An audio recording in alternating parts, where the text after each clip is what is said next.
चलिए सोसाइटी में आज हम एक कदम और आगे बढ़ते हैं। आज हम इंडियन सोशलॉजिस्ट की अपनी इस लेक्चर सीरीज़ में नेक्स्ट स्टेप में पहले शुरुआत एक्टिविटीज़ से करेंगे। जैसा कि हमने आपको समझाया था कि हम एक्टिविटीज़ सॉल्व करते हुए अब आगे बढ़ेंगे। 4 इंडियन सोशलॉजिस्ट टोटली हमने डिस्कस करने थे, जिसमें से कि हमने 2 इंडियन सोशलॉजिस्ट बहुत ही डिटेल में कवर कर लिए और कई तरह के कंसेप्ट्स आपको उनसे जुड़े हुए समझा दिए। आज हम जब नेक्स्ट 2 इंडियन सोशलॉजिस्ट कवर करेंगे तो उसके पहले हम एक्टिविटीज़ सॉल्व करेंगे जो पहले के 2 इंडियन सोशलॉजिस्ट ने कंसेप्ट दिए थे उनसे जुड़े हुए, ताकि हम सोसाइटी को एक और गहरे नज़रिए से देख पाएँ कि सही मायने में वो सोशलॉजिस्ट क्या कंट्रीब्यूट करना चाहते थे। देखिए, पहली एक्टिविटी जो मैंने यहाँ पर लिखी है उसका क्वेश्चन ये है, एक्टिविटी माने क्वेश्चन है ये। Many tribal movements assert their distinctive cultural and political identity. In fact, the states of Jharkhand and Chhattisgarh were formed in response to such movements. There is also a major controversy around the disproportionate burden that tribal communities have been forced to bear for the sake of development projects like big dams, mines and factories. Find out what the issues are in the conflicts or what do you feel should be done about these problems. ये question है। देखिए, हम इसे क्यों discuss कर रहे हैं। आप ये मानते हैं कि जब हमने G.S. घुरे को स्टडी किया था, गोविंद सदाशिव घुरे को स्टडी किया था, जो बॉम्बे डिपार्टमेंट के फाउंडर मान लीजिए या उसे आगे ले जाने वाले और कई स्कॉलर्स रिसर्चर्स को अपने तहत तैयार करने वाले पर्सन। जब हमने G.S. घुरे की बात की थी तब मेन डिबेट का पॉइंट ही ये था उनके बीच और दूसरे लोगों के बीच, जिनमें कि हमने पढ़ा था मिस्टर एल्विन, उनके साथ उनकी डिबेट्स होती थी। वो ये था कि जो ट्राइबल्स हैं, जो ओपोनेंट्स थे घुरे के, वो ये मानते थे कि ट्राइबल्स का अपना एक डिस्टिंक्ट कल्चर है, कस्टम है, मैनर है, इसलिए हमें उसे मेन स्ट्रीम हिंदू सोसाइटी से प्रोटेक्ट करना पड़ेगा। अगर वो मेन स्ट्रीम हिंदू सोसाइटी के साथ खुले छोड़ दिए जाएंगे बिना किसी प्रोटेक्शन के, बिना किसी सेफगार्ड के, तो जो मेन स्ट्रीम हिंदुइज़्म है उसके तहत पहले तो वो एक्सप्लॉइट होंगे और धीरे धीरे उन ट्राइबल्स का जो डिस्टिंक्ट कल्चर, कस्टम, मैनर है वो एक्सटिंक्ट हो जाएगा, ख़त्म हो जाएगा, जो कि उनकी आइडेंटिटी के लिए ठीक नहीं है।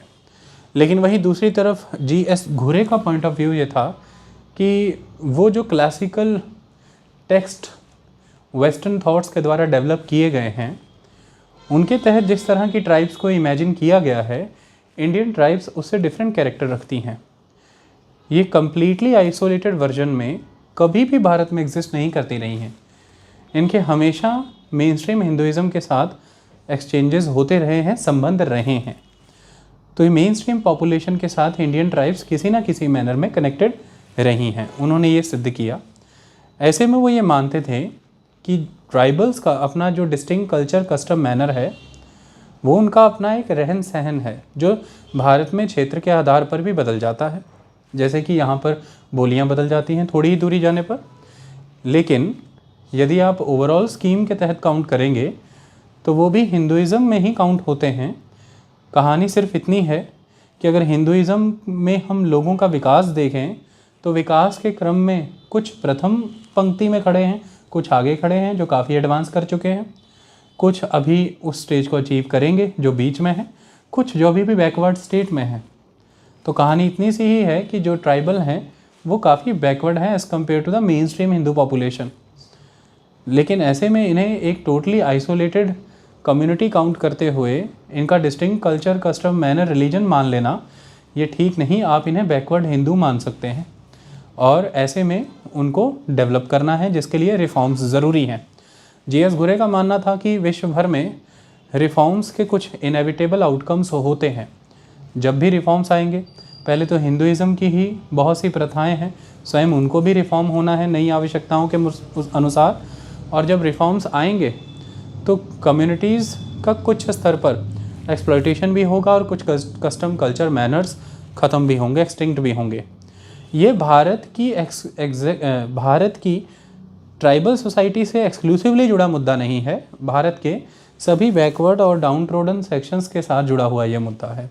इसको उस नज़रिए से देखा जाए कि जब भी फिर रिफॉर्म्स आते हैं, जब भी डेवलपमेंट का पाथ फॉलो होता है, तो कुछ कम्युनिटीज़, कुछ मेंबर सोसाइटी के एक्सप्लॉइट होते हैं और कुछ कस्टम, कल्चर, मैनर्स ख़त्म होते हैं, नए सिस्टम्स आते हैं। ऐसे में इसे सिंपली ट्राइबल्स के साथ एसोसिएट करना इज़ नॉट ओके। ये हर तरह की बैकवर्ड और डाउन ट्रोडन कम्युनिटी से जुड़ता है, लेकिन ये बात इस नेगेटिव के आधार पर हम ये नहीं कह सकते हैं कि Indian tribal society main stream Hinduism से टोटली डिटैच्ड रही है, अलग रही है, आइसोलेटेड रही है और वो एक डिस्टिंक्ट यूनिट है। वो भी हिंदुज़म का ही पार्ट है, वो बैकवर्ड हिंदू काउंट हो सकते। तो जीएस घुरे का एक नेशनलिस्ट पर्सपेक्टिव था और नेशनलिस्ट पर्सपेक्टिव में ये चीज़ बहुत इंपॉर्टेंट थी कि इंडिया के सभी लोगों को एक यूनिफाइड फॉर्म में दिखाना, यूनिटी, ये एक इम्पॉर्टेंट चीज़ थी।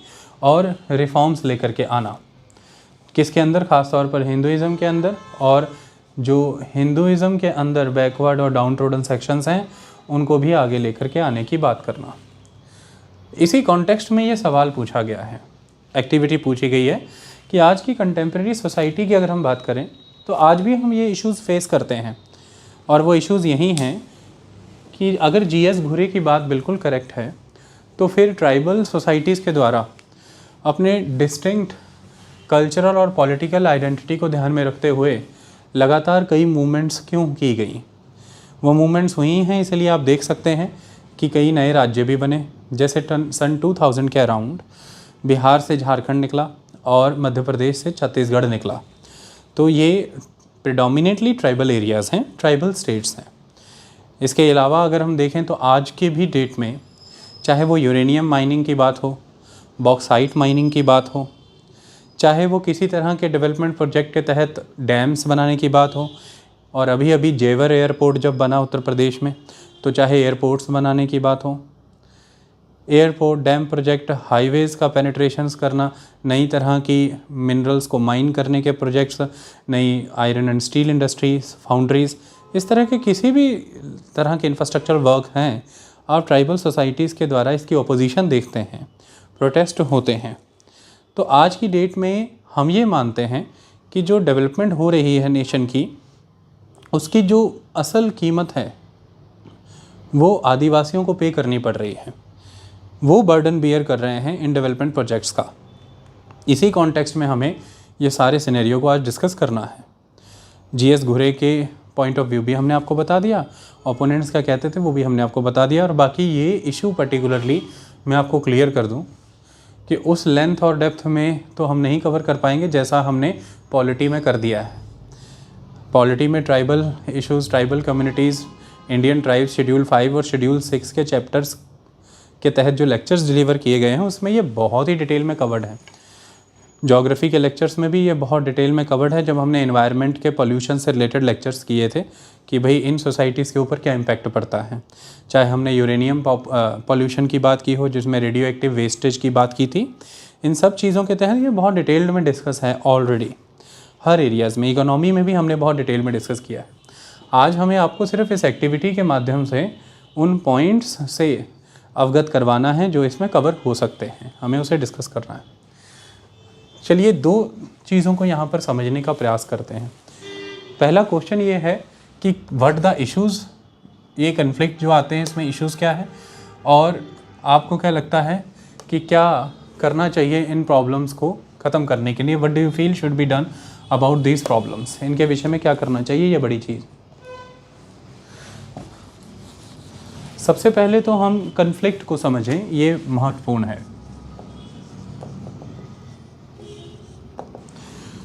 देखिए, जब हम भारत की बात करते हैं तो मेन एस्पेक्ट है इंडिया की पॉपुलेशन। बहुत बड़ी पॉपुलेशन इंडिया होल्ड करता है। अगर हम अब जो नया सेंसस आएगा उसके मुताबिक चले जाएं तो लगभग 135 करोड़ के अराउंड इंडिया की पॉपुलेशन हो जाएगी। 135 करोड़, इससे भी अबव जा सकती है। ये है इंडियन पॉपुलेशन। तो नेचुरली जितनी पॉपुलेशन है इंडिया की, फिर उसी हिसाब से आपकी नीड्स भी होंगी। नीड्स में अगर हम सिंपली हाउस होल्ड को कंसिडर करें, अभी हम कंट्री की बात नहीं करते, हाउस होल्ड लेवल पर अगर हम कंसिडर करें तो बहुत सारी नीड्स हैं आपकी, जिसमें से कि सबसे इम्पॉर्टेंट और जिसके बिना आप चल ही नहीं सकते हैं वो है water. Water for bathing, water for cooking, water for cleaning and water for drinking. This is very important requirement, that is water. Okay, second important aspect आपका food, that is the requirement, that is food.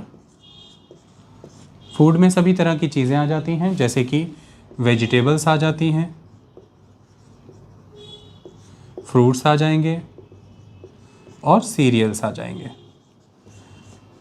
सब्जियां, फल और दाल, चावल, रोटी, ये सारी चीज़ें इसमें consider हो जाती हैं, फूड आ जाता है। आपकी क्लोथिंग रिक्वायरमेंट, हाउस होल्ड के लेवल पर हाउस होल्ड से related construction material requirement, construction material की रिक्वायरमेंट, जिसमें कि सीमेंट आ जाएगा, आयरन आ जाएगा, वुड आ जाएगी, मार्बल फ्लोर अगर आप डलवाते हैं, नहीं तो सिंपल भी रखते हैं चाहे, मड आ जाएगी, ये सारी चीज़ें इसमें इंक्लूड हो जाती हैं। और उसके बाद अगर आप कंसिडर करें तकरीबन हाउस होल्ड के लेवल पर आज की डेट में देखा जाए तो means of transportation, mode of transport,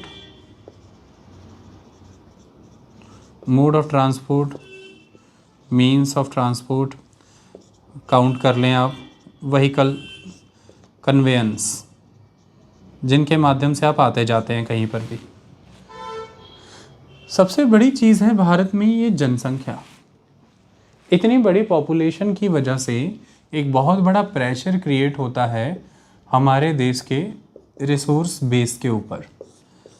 जो संसाधन है देश के रिसोर्सेज, उनके ऊपर बहुत ही इनर्मस प्रेशर बिल्डअप होता है इस पॉपुलेशन की वजह से। The population is very high, this is the first aspect. Okay, इसको हम एक बुनियादी से स्तर पर ही समझ लेते हैं। जैसे कि सपोज़ कीजिए कि कोई बहुत ही छोटा एक गांव है, एक विलेज है, और वो विलेज ऐसे इलाके में है जहाँ पर कोई रिजर्व्ड फॉरेस्ट एरिया आता है। ओके, अब जो विलेज में रहने वाले लोग हैं, इनके द्वारा day by day agriculture purposes के लिए लैंड को एक्सटेंड करने की कोशिश होगी टूवर्ड्स द फॉरेस्ट लैंड, तो ये day by day land extend करेंगे फॉरेस्ट लैंड की तरफ, क्योंकि इस विलेज की जो आबादी है और जो बढ़ती हुई आबादी है, उसके लिए इन्हें ये जो एग्रीकल्चर है इसकी नीड है। ओके, और भूमि की एक खासियत होती है कि इसमें थोड़े समय के बाद फर्टिलिटी डाउन होनी शुरू हो जाती है, वो फर्टिलिटी डाउन जाने लग जाती है। आप नए नए एरियाज़ की तरफ जाते हैं खेती करने के लिए, और दूसरा तरीका ये रहता है कि आप केमिकल फर्टिलाइज़र्स को यूज़ करें। एक तरीका तो ये है कि आप कुछ समय के लिए भूमि को खेती में ना लाएं, छोड़ दें। जैसे अकबर के समय में भी हमने कई तरह से भूमियों को पढ़ा था। कुछ भूमि थी जैसे उन्हें खाली छोड़ा जाता था कुछ समय के लिए, तो उन्हें खाली छोड़ें ताकि वो अपनी फर्टिलिटी रीगेन करें। नहीं तो आप केमिकल फर्टिलाइज़र्स का रेगुलरली यूज़ करें, लेकिन हर तरह का किसान इन केमिकल फर्टिलाइज़र्स को सपोर्ट नहीं कर सकता है अगर वो गांव बहुत ज़्यादा अमीर नहीं है और किसान बहुत बड़ा नहीं है। तो दूसरा तरीका यही है कि आप नेचुरल फार्मिंग करें, आप ऑर्गेनिक मैन्योर्स, कंपोस्ट, घर में ही पैदा होने वाली खाद का इस्तेमाल करें। तो ऐसे में हो ये रहा है कि इस बढ़ती जनसंख्या को फीड करने के लिए पैदावार बढ़ानी पड़ेगी खेती के तहत, और पैदावार, प्रोडक्टिविटी स्टेगनेंट हो जाती है जब, तो तरीका यही रहता है कि आप डे बाय डे आगे की ओर बढ़ते हैं। तो जब प्रोडक्टिविटी स्टेगनेंट हो जाए, जब फर्टाइल लैंड इनफर्टाइल होने लग जाए, तो फूड की इस अटमोस्ट रिक्वायरमेंट को फुलफ़िल करने के लिए आप लैंड को एक्सटेंड करते हैं टुवर्ड्स द फॉरेस्ट लैंड, और इसी वजह से फिर आपके कन्फ्लिक्ट्स स्टार्ट हो जाते हैं। पहले तो उनके साथ जो फॉरेस्ट को गार्ड कर रहे हैं, दैट इज़ द गवर्नमेंट। दूसरा, आप फॉरेस्ट की ओर जब एक्सटेंड होते हैं तो आप कई मायनों में होते हैं, सिर्फ आप लैंड ही एक्सटेंड नहीं करते हैं, आप फॉरेस्ट के ऊपर अपना प्रेशर इंक्रीज़ करते हैं, जैसे कि लाइफ स्टॉक ग्रेजिंग, आपके पशु जंगलों में चरने के लिए चले जाते हैं, लाइफ स्टॉक ग्रेजिंग पर्पस, घास चरना, और इसकी वजह से वो कई बार जंगली जानवरों का शिकार हो जाते हैं। और इस वजह से आप उन टेरिटरीज़ को, जिन टेरिटरीज़ में आपके पशु चरते हैं अमूमन, उन्हें सिक्योर करने के लिए वहाँ उस क्षेत्र में आने वाले जंगली जानवरों को मार देते हैं। इस तरह से भी आपका फॉरेस्ट के साथ एक कन्फ्लिक्ट चलता है, वाइल्ड लाइफ के साथ एक कन्फ्लिक्ट चलता है। दूसरी तरफ अगर हम देखें तो आप जब इन क्षेत्रों की ओर बढ़ते हैं तो बड़े स्तर पर गाँव में आज भी फ्यूल वुड और फायरवुड जो है वो जंगलों से ही जुटाई जाती है। फ्यूल वुड और फायरवुड जंगलों से ही जुटाई जाती है, लकड़ियाँ वहीं से एकत्रित की जाती हैं, जिनकी वजह से भी जंगलों को बहुत भारी नुकसान होता है। तो इस तरह से ज़मीन का वहाँ विस्तार कर देना, आपके पशुओं का वहाँ चले जाना, आपकी बढ़ती जनसंख्या को सपोर्ट करने हेतु ईंधन के लिए लकड़ियाँ, आग जलाने के लिए लकड़ियाँ, ये वहाँ से लाना और जंगलों पर अतिरिक्त बोझ और भार बढ़ाना, ये सारी चीज़ों की वजह से जंगल के संसाधन, फॉरेस्ट के रिसोर्सेज तेज़ी से डिप्लीट होते चले जाते हैं, नुकसान में चले जाते हैं। और सबसे बड़ा प्रभाव जो जंगलों पर पड़ता है वो आपके द्वारा इस्तेमाल करने वाला जल संसाधन। जब आपकी जनसंख्या बढ़ जाएगी तो आप बड़े स्तर पर वहाँ के फॉरेस्ट रिसोर्सेज से होने वाली जो लोकल स्ट्रीम्स हैं, सीजनल स्ट्रीम्स हैं या जो रिवर्स हैं, उन्हें इस्तेमाल करेंगे।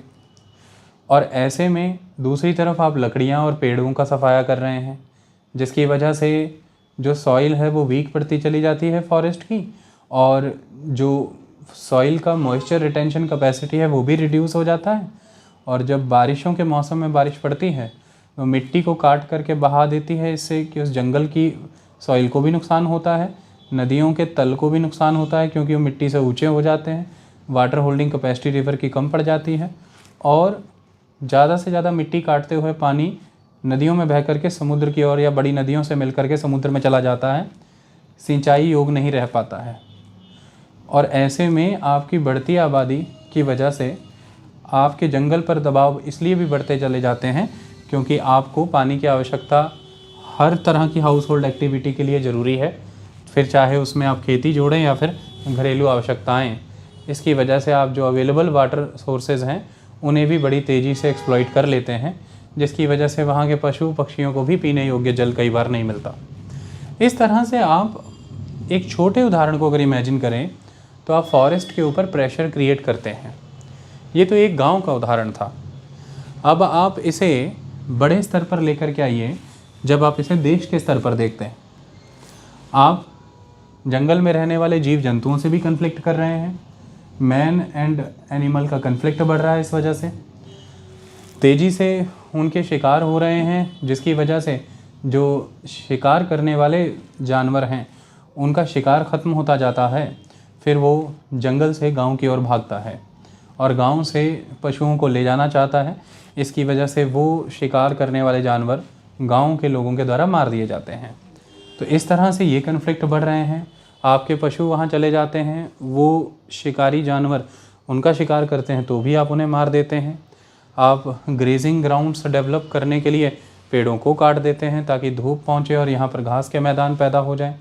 आप फायरवुड फ्यूलवुड पर्पसेस से लकड़ियों को काटते रहते हैं, जिनसे वनों को नुकसान पहुँचता है। आप बड़े स्तर पर वहाँ की लोकल स्ट्रीम्स, लोकल रिवर्स को यूज़ करते हैं अपनी खेतीबाड़ी और घरेलू आवश्यकताओं के हैं, इससे भी उन्हें नुकसान पहुँचता है। तो इस तरह से हमारा जंगलों पर बहुत सारे स्तर पर निर्भरता है। हर तरह से हर चीज़ की आवश्यकता यदि हम देखें तो जंगलों से ही पूरी होती है। हमारी बहुत सारी रिक्वायरमेंट फॉरेस्ट से ही आती है। इवन सिंथेटिक मटेरियल्स और आइटम्स जो आर्टिफिशियल चीज़ें हैं उनके भी बेस में कहीं ना कहीं फॉरेस्ट के ओरिजिनल प्रोडक्ट्स ही, उन्हीं से वो चीज़ों का विकास होता है। ओके, अब इसे अगर नेशनल लेवल पर देखें, कंट्री लेवल पर देखें, तो सबसे इम्पॉर्टेंट है देश भर में इंडस्ट्री को सरवाइव करवाना। और इंडस्ट्री के लिए सबसे इम्पॉर्टेंट है रॉ मटेरियल। और रॉ मटेरियल की अगर हम बात करें तो इसमें सबसे इम्पॉर्टेंट रॉ मटेरियल हो जाता है पहला तो हैवी और बेसिक इंडस्ट्री को सपोर्ट करने के लिए फेरस मिनरल्स, जिसमें कि आयरन बहुत इम्पॉर्टेंट है। दूसरा एनर्जी के सोर्सेज के पर्पस के लिए बहुत इम्पॉर्टेंट है कोल, आयरन एंड कोल, ये बहुत इम्पॉर्टेंट है। बड़े पैमाने पर भारत भर में इनसे जुड़ी माइनिंग होती है और ये माइन एरियाज़ मेजॉरली बहुत ही डीप फॉरेस्ट एरियाज़ होते हैं और ट्राइबल लोगों से जुड़े हुए आइसोलेटेड ज्योग्राफिकल पॉकेट्स ये फॉरेस्ट एरियाज़ ही होते हैं। लेकिन इंडस्ट्री का विकास करना ज़रूरी है, क्योंकि ये जो पॉपुलेशन है इसे हमने जब हाउस होल्ड लेवल पर देखा था तो उसकी ये सब आवश्यकताएं थी जो हमने देखी, चाहे वो वाटर था, चाहे फूड था, चाहे क्लोथिंग थी, चाहे कंस्ट्रक्शन मटेरियल यानी कि घर की ज़रूरतें थी उसके यातायात के साधन। लेकिन ये सब ज़रूरतें जो हैं वो पूरी करता है जब वो इन सर्विसेज को, इन गुड्स को अवेल कर पाता है और वो इसी बेसिस पे अवेल कर पाता है कि उसके पास एक अर्निंग है और उस अर्निंग के सोर्स के लिए उसके पास लाइवलीहुड होनी चाहिए। ये लाइवलीहुड उसके पास तभी आती है जब उसके पास या तो कोई ना कोई एम्प्लॉयमेंट है या वो किसी तरह की ट्रेड कॉमर्स एक्टिविटीज़ में लगा हुआ है, यानी कि या तो वो सेल्फ एम्प्लॉयड है या वो किसी के पास एम्प्लॉयमेंट करता है। ऐसे में ये बहुत ज़रूरी हो जाता है कि एम्प्लॉयमेंट मिले लोगों को या फिर लोग अपना उद्योग धंधा चला सकें, उसका माहौल बने, तभी वो इतनी बड़ी जनसंख्या जो है अपनी घरेलू स्तर पर इन आवश्यकताओं को पूरा कर पाएगी। और इस तरह की संभावनाएं पैदा करने के लिए एक देश को ये ज़रूरी हो जाता है कि वो अपने देश के रिसोर्सेज का डेवलपमेंट करे। इसे हम रिसोर्स डेवलपमेंट कहते हैं। उसके डेवलपमेंट में सबसे इम्पॉर्टेंट टेक्नोलॉजी का रोल प्ले होता है और उससे भी कहीं इम्पॉर्टेंट उस देश में किस कैटेगरी का, किस क्वालिटी का ह्यूमन रिसोर्स है, इसका रोल होता है। तो ऐसे में जब आप रॉ मटेरियल की बात कर रहे हैं तो इसका यूजेज बहुत ज़रूरी हो जाता है, क्योंकि आयरन एंड स्टील इंडस्ट्री की बहुत ज़रूरत है। क्यों? क्योंकि आपको मशीन्स बनानी है, आपको मशीन्स बनानी है। मशीन्स ही नहीं होंगी तो इनमें से कोई भी काम नहीं हो पाएगा। आप घरों में फूड प्रोसेसर से लेकर के वाटर आपके घर तक पहुंचाने के लिए वाटर पंप यानी कि वाटर लिफ्टर्स की हमें ज़रूरत होती है। हर चीज़ यहाँ पर अगर आप देखें, क्लोथ जिस मशीन में बन रहे हैं वो स्वीविंग मशीन्स, जो जिस मशीन में टेक्सटाइल डेवलप हो रहा है, जिसमें गारमेंट डेवलप हो रहा है, एवरीथिंग, गाड़ियों में भी मशीन है। Everywhere you will notice machine, that is required, that is the requirement. Machine based production is the requirement और उसके लिए इस तरह के रॉ मटेरियल्स की रिक्वायरमेंट बहुत ज़्यादा रहती है। आई बात समझ में?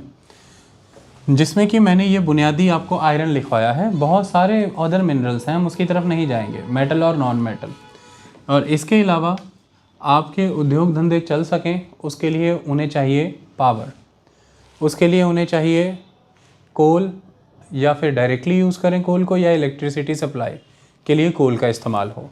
तो बड़े स्तर पर कोल का भी इस्तेमाल होता है। ओके, और ये सारी चीज़ें माइनिंग से आती हैं। जब मशीन्स आपने लगाई यानी कि इंडस्ट्री, सो बहुत इम्पॉर्टेंट है इंडस्ट्री, बहुत इम्पॉर्टेंट है इंडस्ट्री में डेवलप्ड प्रोडक्ट मंडियों तक ले जाना, ग्राहकों तक ले जाना और इंडस्ट्री तक रॉ मटेरियल लेकर के आना। उसके लिए आपको चाहिए ट्रांसपोर्टेशन।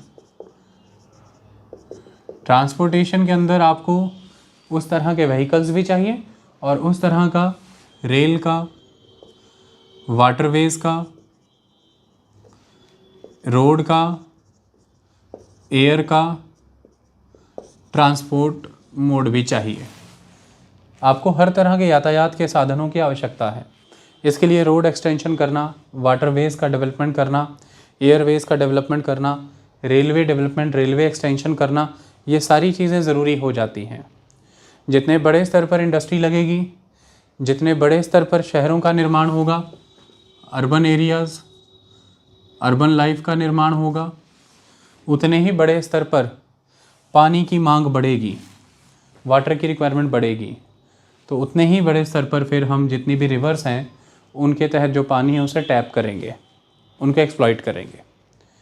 तेज़ी से देश के स्तर पर एरिया अंडर एग्रीकल्चर बढ़ता चला जाएगा, जंगल के क्षेत्र कम होते चले जाएंगे, तेज़ी से लकड़ियाँ कटती चली जाएंगी, तेज़ी से मिनरल एक्सप्लॉइट करने की वजह से forest resources, forest area, forest reverse ये कम भी होंगे और पोल्यूट भी होंगे, ख़त्म भी होंगे और इनमें पोल्यूशन भी आएगा।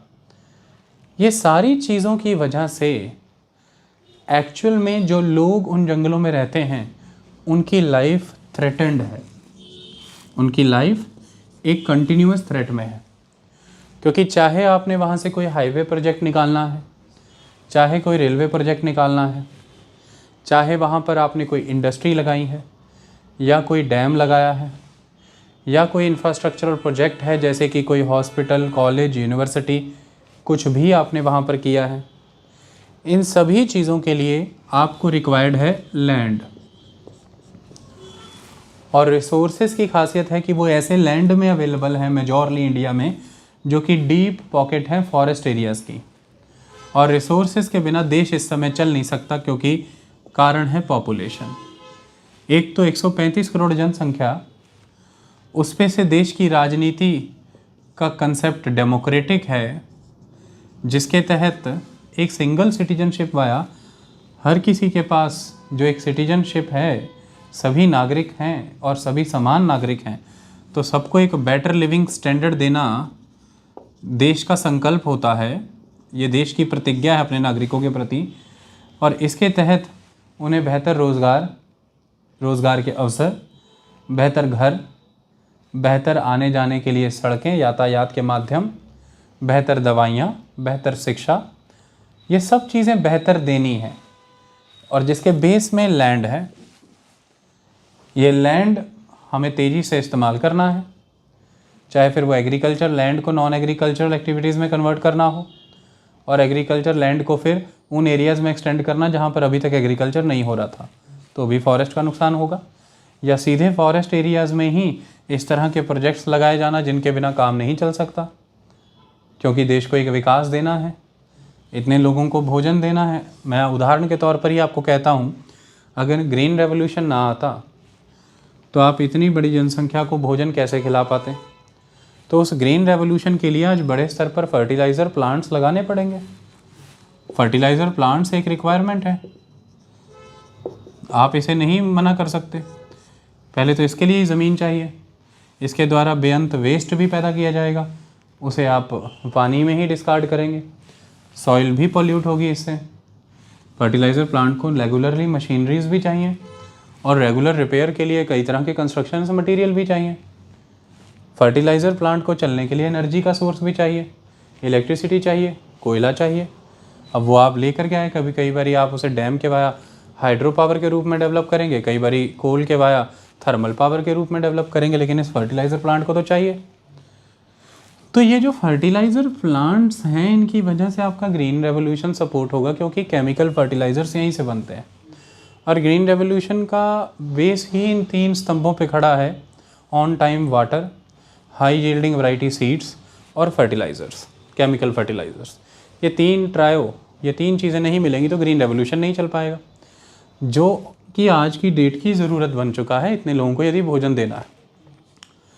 लोग भी सफ़र करेंगे, ऑलरेडी देश में पॉवर्टी बहुत है, ऑलरेडी देश में हंगर बहुत है। ऐसे में आप रिस्क नहीं ले सकते हो, तो कैसे पूरी हों फिर ये फर्टिलाइज़र प्लांट की ज़रूरतें? ये ज़रूरी है, इसको समझना ज़रूरी है। इसके तहत प्रेशर बढ़ेगा ही उन लैंड के ऊपर, उन एरियाज़ के ऊपर जहाँ से ये सब चीज़ें रिकवर होती हैं। और ऐसे में जो लोग वहाँ पर रहते हैं उन पर सबसे अधिक इम्पैक्ट आता है, और वो हैं द ट्राइबल पीपल। वो सबसे बड़े स्तर पर प्रभावित होते हैं। क्या प्रभावित होते हैं, कैसे होते हैं, अभी हम उस पर डिस्कशन करेंगे, लेकिन ये चीज़ इनएविटेबल है। आप जब बात करते हैं आदिवासियों के अधिकारों की, तो आप किस तरह की बातें करते हैं? आप बात करते हैं कि जंगल कट रहे हैं तेज़ी से, जंगल तेज़ी से काटे जा रहे हैं, ऐसे में देश की सरकारें आदिवासियों को लेकर के सचेत नहीं हैं, क्योंकि उनका जीवन जंगलों से जुड़ा है। लेकिन जब आप ये बात कर रहे होते हैं तो आप एक फ़ैन, एक एयर कंडीशनर, एक कैमरा और एक मोबाइल का यूज़ करते हुए ऐसी बात कर रहे होते हैं। आपके पीछे की दीवार पे वुडन पैनलिंग भी हुई होती है। आपको इस बात का वहाँ ख्याल रखना पड़ता है कि वो फ़ैन, वो एयर कंडीशनर, वो स्टूडियो की लाइट्स, वो मोबाइल फ़ोन, ये सब कैसे ऑपरेट हो रहा है। इसके लिए बिजली लग रही है, पावर कंज्यूम हो रही है, electricity as a source of energy आ रही है तो ही बात बन रही है। दूसरी तरफ देखा जाए तो आप खुद फर्नीचर के तौर पर रबर टायरों के रूप में रबर के तौर पर गाड़ियों का इस्तेमाल करते हुए आयरन एंड स्टील का इस्तेमाल कर रहे हो। एवरीवेयर अगर आप अपनी चारों तरफ नज़रें घुमा करके देखें तो जो विचारक हैं, जो इस दिशा में बात कर रहे हैं कि हमें आदिवासियों के अधिकारों को संरक्षित करना है, हमें विकास के कार्यक्रम इस तरह से नहीं चलाने हैं कि हम उन्हें अधिकारों से वंचित कर दें। विचार करना होगा कि हम चाहों दिशाओं में उन्हीं चीज़ों पे डिपेंड कर चुके हैं जो आ ही उन क्षेत्रों से रही हैं, तो फिर हमारी बातें कहीं बातों तक ही सीमित तो नहीं है। ये बड़ा सवाल है, ये बड़ा प्रश्न है, क्योंकि हम जब स्वयं उन चीज़ों का उपभोग कर रहे हैं, ऐसे में हम ये किससे उम्मीद कर रहे हैं कि वो इन चीज़ों का उपभोग ना करें। क्योंकि दूसरी ही तरफ हम अगले ही दिन सरकारों को यह कहकर भी घेरते हैं कि युवाओं के लिए नौकरियां नहीं हैं। अभी भी देश के कई हज़ार गांवों में बिजली नहीं है, पीने को स्वच्छ जल लोगों तक, घरों तक नहीं पहुंच रहा है। देश के बहुत से क्षेत्रों में अभी भी हॉस्पिटल नहीं है, कॉलेजेस नहीं हैं, स्कूल्स नहीं हैं और यूनिवर्सिटीज़ नहीं हैं। उस क्षेत्र के लोगों के पास रोज़गार नहीं है क्योंकि आने जाने को साधन नहीं है और यातायात के लिए सड़कें नहीं हैं। पक्की सड़कें अभी भी नहीं बनी, इसलिए किसान अपनी अनाज को गांव में ही साहूकार को बेचने को मजबूर है, मंडियों तक नहीं ले जा पाता। मंडियों का विकास अभी भी नहीं हुआ समूचे रूप में। ऐसे अनेकों ही प्रश्न हम स्वयं ही पूछते हैं सरकारों से, यानी कि हम अपने आप से ही पूछते हैं, हम अपने देश से पूछते हैं। और दूसरी ही तरफ जब हम इन सब प्रश्नों को पूछते हैं तो इनका जवाब यही बनता है कि फिर जवाब में इस इंफ्रास्ट्रक्चर का विकास होगा और उसका दबाव उन ज़मीनों पर, उन जंगलों पर पड़ेगा। लेकिन दूसरे ही तरफ आदिवासियों का एक जीवन और उनके अपने अधिकार भी हैं।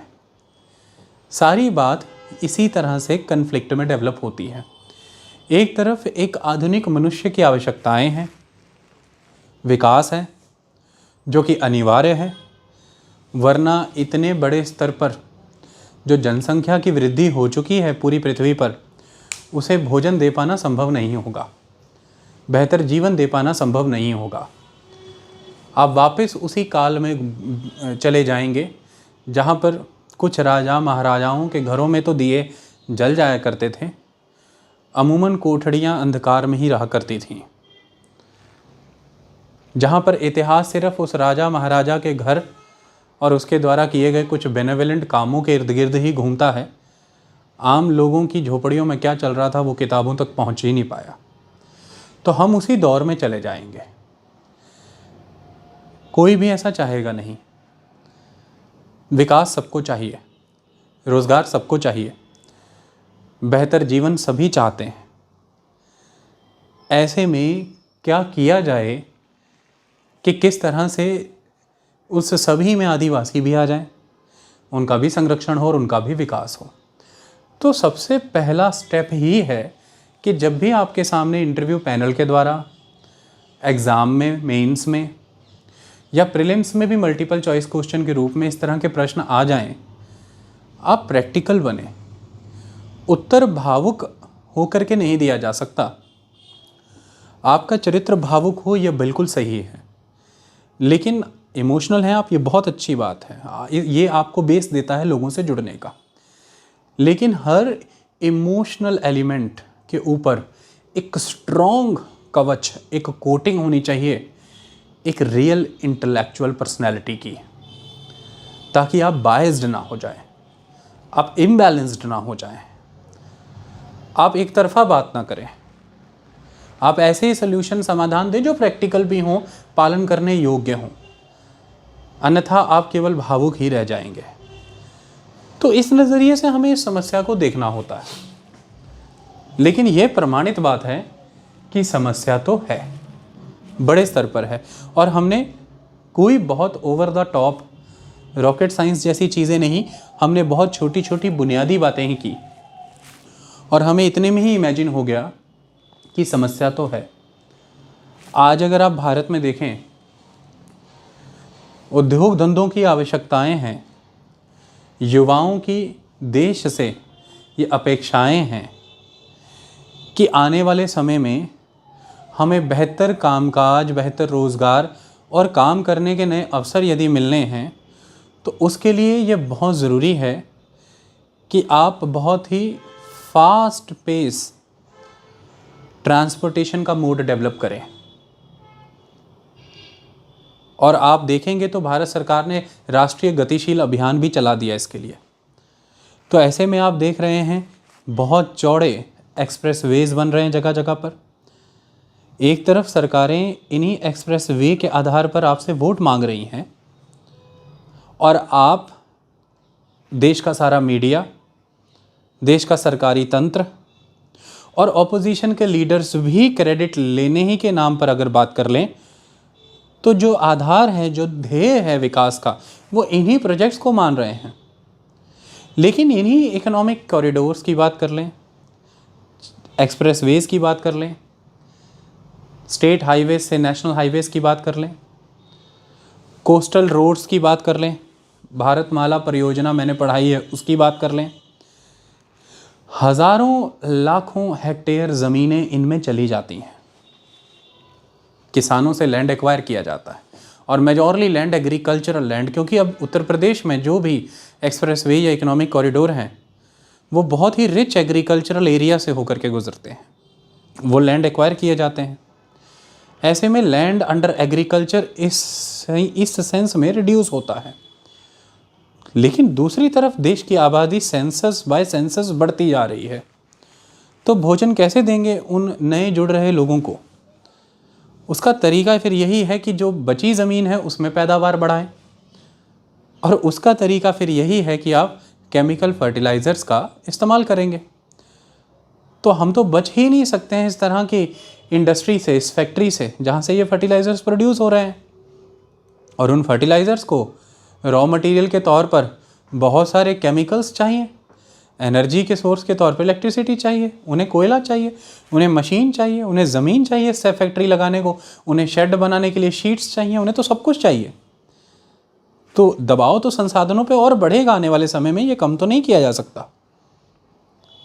और दूसरी तरफ अगर हम देखें कि अगर हम इस तरह की सड़कें ना बनाएं, इस तरह की चीज़ें का विकास ना करें, तो फिर रोज़गार के साधन नहीं बढ़ेंगे, इकोनॉमिक कॉरिडोर्स नहीं बन पाएंगे, ट्रेड एंड कॉमर्स को वो थ्रस्ट या पुश नहीं मिलेगा, GDP growth rate double digits में कभी जाएगी नहीं, नेशनल लेवल पर नेशन की वो कैपेसिटी कभी डेवलप ही नहीं होगी कि वो हाई इनकम प्रोड्यूस कर सके। और जब नेशनल इनकम ही कम होगी तो पर कैपिटा इनकम भी कम ही आएगी। ऐसे में जब पर कैपिटा प्रति व्यक्ति आमदनी ही कम है, तो फिर प्रति व्यक्ति जीवन का स्तर भी ऊपर नहीं बढ़ पाएगा, क्योंकि वो अपने लिए जो भी आवश्यकता योग्य चीज़ें हैं उन्हें उपलब्ध नहीं करवा पाएगा, उसमें असमर्थ होगा, देश विकास की ओर नहीं बढ़ पाएगा। साइंस एंड टेक्नोलॉजी से होते हुए health sector, education sector, waste management, sanitation, इस तरह के किन्हीं भी क्षेत्रों में फिर काम आगे नहीं बढ़ पाएगा, क्योंकि देश सर्वाइवल की ओर चल पड़ेगा, विकास की ओर नहीं, डेवलपमेंट की ओर नहीं। तो ऐसे में ये प्रोजेक्ट्स हैं भी ज़रूरी। फिर किया क्या जाए, समस्याएं कम कैसे हों, ये कन्फ्लिक्ट कैसे हटाए, रिड्यूस किए जाएं, और कैसे इस विकास का सबको लाभ हो सके, प्रश्न ये बनता है। दिस इज़ द क्वेश्चन कि अगर हम डेवलपमेंट के नाम पर उन आदिवासियों को उन जगह से उठा करके दूसरी जगह पर ला करके सेटल कर दें, क्या इतने मात्र से ही किसी भी तरह के कन्फ्लिक्ट्स ख़त्म हो जाएंगे? कन्फ्लिक्ट फिर भी कॉन्टिन्यूअस